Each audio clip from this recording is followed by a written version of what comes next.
Hello everyone and welcome back to another video. So today I want to talk about the 40k narrative. I know we've got the Psychic Awakening stuff and I'll mention that in the video, but I kind of feel like there's nothing really out there that is life-threatening danger, that is really, like, for me as an Imperial player, that's really making me think, oh boy, this could be it. This could be the end of the Imperium. So let's jump in and let's get talking. Now, of course, we've had the Psychic Awakening. Yes, that was one big thing that happened that brought us in with, of course, 8th edition, Rebooty Waking Up, Abaddon, everything like that. But since then, I kind of feel that it's gone a bit quiet and there's no real danger out there in the universe. Now, I know, like, the dark side of the Imperium, as I like to call it, where the Blood Angels are and stuff like that, that is kind of, like, still a bit grimdarky because it's hard to warp travel. You know, people are flooding to Baal because it's basically like the Terror over that side now. It's the only beacon of light they have. But on the good side, as the light side I like to call it, Guilliman's gone around, he's crusaded, he had the Indominus Crusade, all the worlds that were basically lost to Chaos have more or less come back in our grasp. Yes, there's a few systems, I'd say, that's still in Chaos hands, but really, after the Indominus Crusade, everything seems to be going kind of good for the Imperium. One of the things that really scratches my head, and I've stated this so many times, is the way that they've done the narrative. Like, at the moment, we're experiencing the Psychic Awakening, but we already really know, like, the end of that Psychic Awakening, because we have a book series already out which covers the aftermath of the Psychic Awakening. Dark Imperium, Plague Wars, and another book that is yet to come out by Guy Haler. Belisarius Call is post Psychic Awakening. So we know really that the Imperium is still around. We know that no big really threats happened. We know like no other Primarchs return or anything like that because it would have been mentioned in these books as Guilliman, you know, has war councils and all that kind of stuff. So we know nothing really massive happened. So the narrative of the Psychic Awakening that we're experiencing now is just little bits just to really, I say, just to give us new rules, and they're just adding that narrative in there for a little bit of fun. I know like people have had a lot of complaints about the narrative. There has been some bits of narrative that I've enjoyed, especially stuff with the Sisters of Baal and the Black Templars and all that kind of stuff, but mostly it has been kind of plain and not really pushing the plot so much forward or introducing anything really game-changing to the story. Everything really ends at a standstill, and when you keep doing that, I personally think it gets boring really, really fast. Let's take, for example, Abaddon. Now, when Abaddon's model first came out and he was so-called returning to the narrative story, we were all losing our minds, weren't we? Like, when that model came out, we're like, oh my god, Abaddon looks incredible. He's here, he's got to unlaunch another Black Crusade or whatever's got to be happening. He's the one who caused all this. He caused the Great Rift. He caused the galaxy to be split in twain. So surely there's more to his plans. And when he turned up at Vigilus with the Black Legion and whatever else was following him, it came to another standstill, and I was like, really? Abaddon, the main character? Well, I personally think he's the main character in 40k when it comes to the bad side. I'm doing bad side in air quotes, you can't see because everyone's bad in 40k. But when it comes to, like, well, my main enemy is Abaddon, and he took his forces to Vigilus, and it ended in that standstill, and I thought that was such a waste. I really thought that Abaddon should have just absolutely smashed Vigilus apart. If he can break Cadia, surely he can break Vigilus. I know people are going to say, yes, but you had this there, that there, and stuff like that. Yeah, but this is Abaddon. He has the Black Legion behind him. He has untold demon hordes of, you know, monsters, mutants, everything like that following in his wake. Surely Vigilus should be nothing for Abaddon to take and just hold and use it for chaos. But let's just throw Vigilus aside for 1 second. Where the hell is Abaddon? What is he doing? Since the ending of Vigilus, we haven't seen or heard about him at all. And I thought, having someone as big as Abaddon in the lore, surely this is a character you should use more. We're seeing characters like Guilliman used all over the place because, you know, he's like the main, again, air quotes, good guy when it comes to from my point of view. But we don't see that perspective switched around from Abaddon's side. It's like he appears at this one big event, and then he's just completely not seen again. And I can't see anything else happening with him. I've heard no rumors or anything like that. Of course, in the Psychic Awakening at this moment in time, we're just having stuff like Magnus turned up a little bit. He did the stuff on Prospero. Yes, that didn't go as well as he planned. Mortarion does get involved, but of course this all happens after the Psychic Awakening, because again, the series of books that we have that takes place after the Psychic Awakening, it features Mortarion and the Plague Wars and everything like that. So we know he's involved after that, but there's nothing from Abaddon. Where the hell is Abaddon? What is he doing? This is the kind of stuff I don't understand, and I really wish that GW would start using these big players in the narrative sense more and more to really put that shock and that awe and that grim darkness into the story. Like, oh boy, you know, we are on the edge of our seat. All it takes is Abaddon to launch another attack here or there, and then we really are on the back burner. Do you know what? It doesn't even have to be Abaddon, because there's other big players in the galaxy. For example, Gaskell. We all know Gaskell is coming in the next couple of months, right? Of course, his so-called stuff that he's going to be doing in the narrative sense won't affect the Imperium that much. Why do I know this? Because it's not mentioned in the Dark Imperium books, the Plague War books, all the stuff that's set post Psychic Awakening. There's nothing mentioned of this massive Orc war boss in there. So when it comes to his narrative stuff in the Psychic Awakening, I think it's just kind of got to be meh.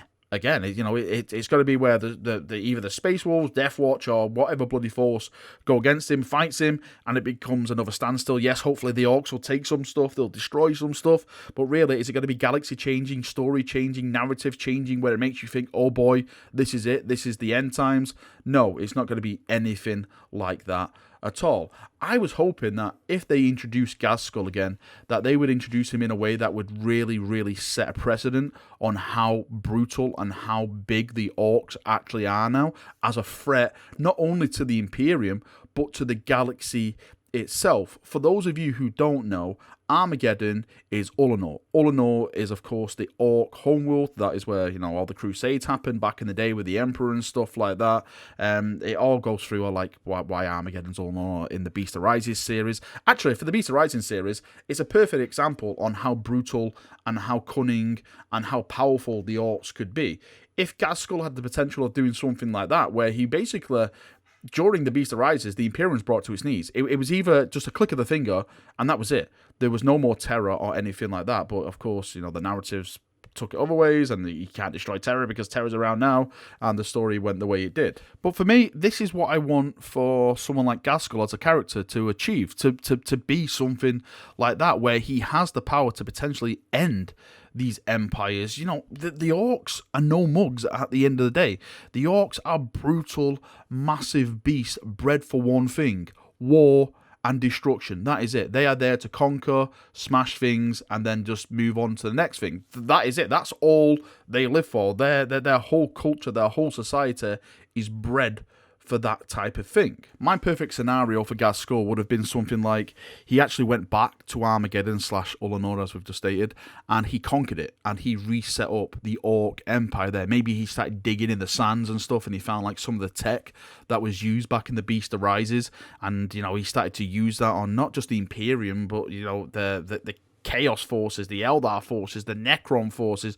Every big player now in the galaxy, the Orcs become a huge threat to them, just not to the Imperium. I think that could be amazing. Imagine having this massive Orc Empire just on the doorstep of terror itself, and the amount of fighting you can have waging over certain systems and the war zones, the narrative stories you can get. Me, as a personal Space Marine player, as an Imperium fanboy, I love fighting Orcs. I think Orcs are the best foes to fight as a Space Marine. Yes, Chaos Space Marines are always good to butcher and stuff, die, vile cousin and stuff, but Orcs have that brutality and that menace and that cunning and that just sheer ferocity that I just love reading about. It's such just brutal because they don't care. They're just there for a good scrap, and they put up the best fights. It's simple as that. Orcs put up the best fights. And staying with the Xenos topic, yes, we spoke about Orcs, but you have another massive faction, which is the Tyranids. Now, the Tyranids, we've kind of seen a little bit of stuff with, with the Ultramarines and stuff. We've kind of seen the devastation of Bar, what happened, the Blood Angels, and Rebuti showed up and saved the day, because glorious Ultramarines, of course. But we really haven't seen the main threat, the Tyranids. All we've seen now, I personally think, is just the fingertips. Imagine the Tyranid as a human body, right?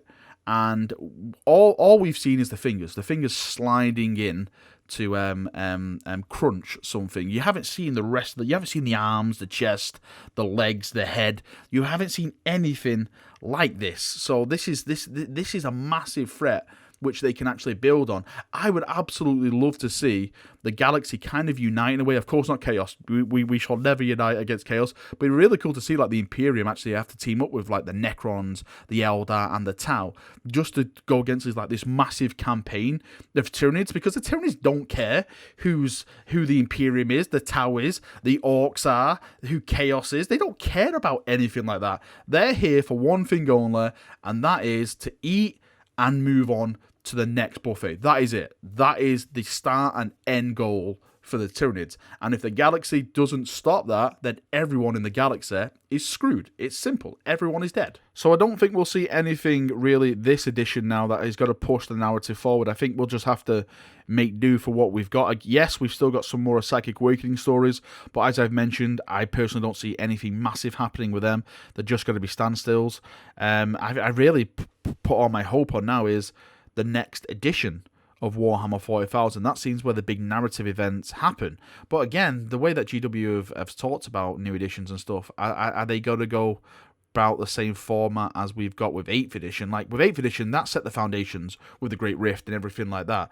Is the next edition going to build on that, or are we just going to say, okay, we're still in this kind of scenario? Yes, the Great Rift is going on, and they'll just introduce some narrative events around that situation rather than, you know, putting another big narrative event on top of that situation. That is all really down to GW. I really hope, fingers crossed, that they actually put something else on top of that to add to the scare factor of, oh, we don't have to only deal with the Great Rift, we have to also deal with this as well. My boy, we are really being backed in the corner at the moment. I think that is a perfect example on how to just like build the tension and the scariness, and really make you think, oh boy, this has to go our way or we are about to go down. It's simple as that. For me now, all my eyes are focused on Adepticon. Adepticon March the 25th, if I'm not mistaken. Again, it's going to be a 2-hour worth of reveals, it said, or something like that. So I'm wondering if there's going to be focused on anything narrative-wise around that. Really hope so, because by that time, the Psychic Awakening would have finished. So something really has to be taking place for the next big narrative story or narrative event, which is going to be shocking us and giving us stories, because, again, they have to sell products. This is GW, it's a company. So they have to be doing stuff which will make them sell books, stories, and stuff like that. So I'm just wondering what it could be. And the only thing I can think is maybe like a new edition, and there's the new stories and that, and maybe potential people / Primarchs returning that could really add a lot of narrative stuff. But it's really all in GW's court at this moment in time. Right. That is me done for another video. Thank you for coming. Thank you for watching. As always, me just rambling on about narrative stuff. I absolutely love the narrative side to 40k. I really do. I prefer the narrative stuff more than anything else. I build my armies around narrative stuff. That's why I'm doing the Last Wall army. I'd love the story of the Last Wall, the Sons of Dawn coming together. I think it's such an awesome thing to do. So yes, please GW, keep giving us these awesome narrative stuff and build on it. Give us something epic. Give us something amazing. Let us purge for our factions, because there's a lot of factions. I understand that everyone can't be winners. I understand that. I really do. That everyone cannot be a winner. That's just a simple fact. But I don't mind, as an Imperial player, losing a couple of times. I really don't. If that pushes the narrative forward, I don't mind. Chapters like, getting butchered at certain planets, as long as they don't get destroyed and stuff, and they have time to reinforce and stuff. I don't mind that kind of stuff. I think it's welcomed. It pushes. It pushes the story on. It makes you feel more angry and more empowered to go, right, you did this to my chapter such and such, I'm going to take vengeance on you and stuff like that. It gives us as players banter between each other and stuff like that, which is always great. I absolutely love talking crap to people like, yes, my chapter did this, well, but my chapter did that to you and stuff like that. It causes those situations. Right, sorry, I've just been waffling on again. Thank you for coming. Thank you for watching. As always, let me know your thoughts, feedback down below in the comment section. Here's one thing as well. If you had to pick one narrative event to happen in 40k, like one big narrative event, which would be like galaxy spanning, which could puts like the full galaxy at risk, let's say, what would it be? I'd love to read like people's thoughts and theories and stuff on that. Right, thank you for coming. Thank you for watching. See you now, and Bye-bye.